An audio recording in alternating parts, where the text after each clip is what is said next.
Estimados docentes, queridos oyentes, tengan un cordial saludo. Quien les habla, el alumno Alex Rodríguez Cox de Becas Tech, Grupo 1. Al momento vamos a hablar de elementos de la comunicación. Los elementos de la comunicación son componentes esenciales que facilitan el proceso de intercambio de información entre individuos. Estos elementos son fundamentales para entender cómo se produce la comunicación efectiva en diversas situaciones. Se describen los principales elementos involucrados, que es el emisor. Es la persona, grupo o organización que indica el proceso comunicativo. El emisor es responsable de codificar el mensaje y enviarlo al receptor.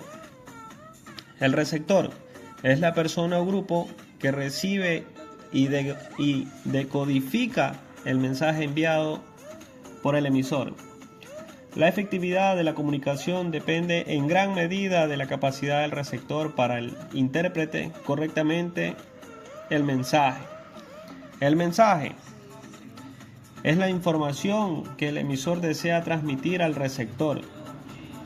Puede ser verbal o no verbal o visual.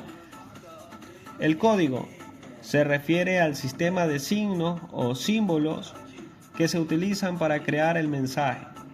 Para que la comunicación sea efectiva, tanto el emisor como el receptor debe compartir un mismo código, como un idioma o un conjunto de señales.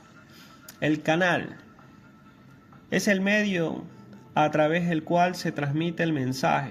Puede ser un canal físico, como el aire, para la comunicación oral, o digital, como lo estamos haciendo por este medio, o también por correos electrónicos y mensajes de texto. El ruido son las interferencias que pueden distorsionar o dificultar la recepción del mensaje.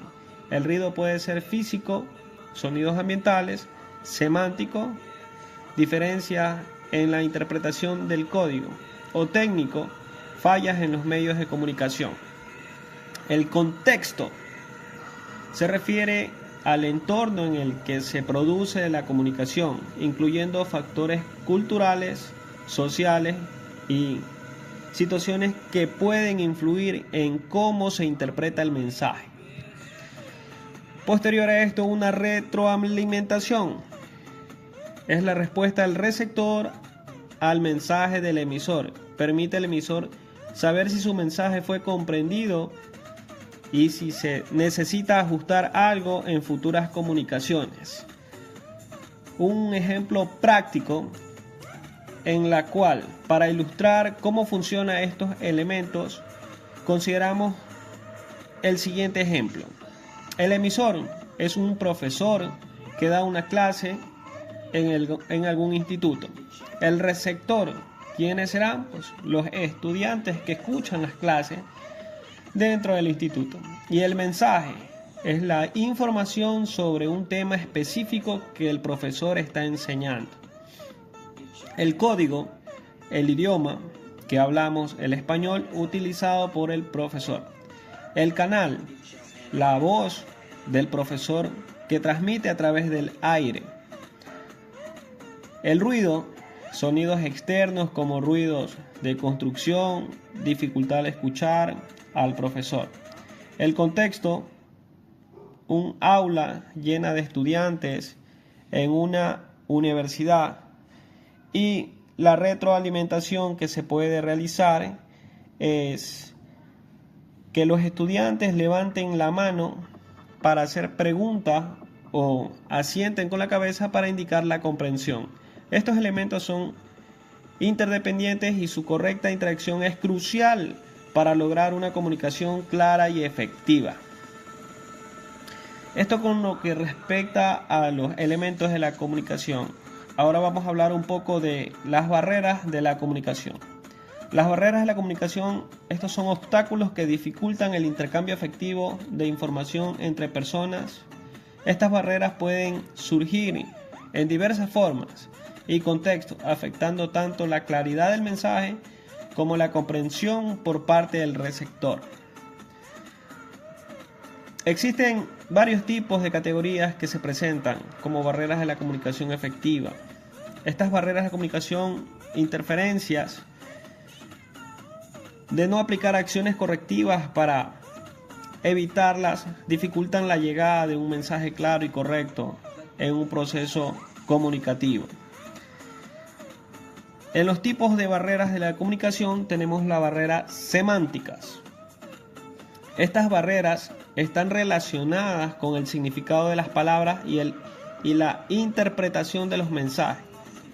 Pueden incluir diferencias lingüísticas cuando los interlocutores no comparten el mismo idioma o dialecto, vocabulario técnico o jerga, el uso de términos especializados que pueden no ser comprendidos por todos.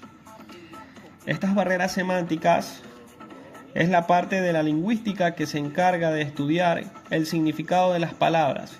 Muchas de ellas tienen oficialmente varios significados.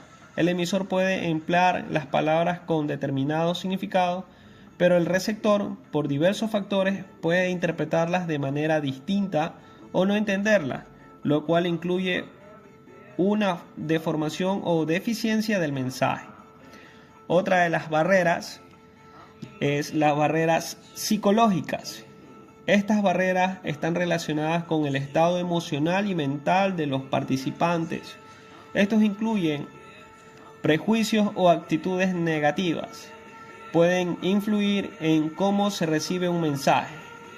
El estrés o ansiedad, un estado emocional alterado, puede afectar la capacidad de la concentración y la comprensión. Presentan la situación psicológica particular del emisor o receptor de la información, ocasionada a veces por agrado o rechazo hacia el receptor o emisor, según sea el caso, o incluso el mensaje que se comunica. La deficiencia o deformación puede deberse también a estas emociones: temor, el odio, la tristeza, la alegría, o a prejuicios para aprobar o desaprobar lo que se le dice. No lea lo que se está escrito, no entiende o no crea lo que oye o lee, mientras por otro lado, si se tiene un asunto entre dos personas, se tiene efecto negativo en la comunicación mutua, mejor conocido como barreras interpersonales. Estas barreras interpersonales más comunes son las suposiciones incorrectas y las percepciones distintas en lo que respecta en las barreras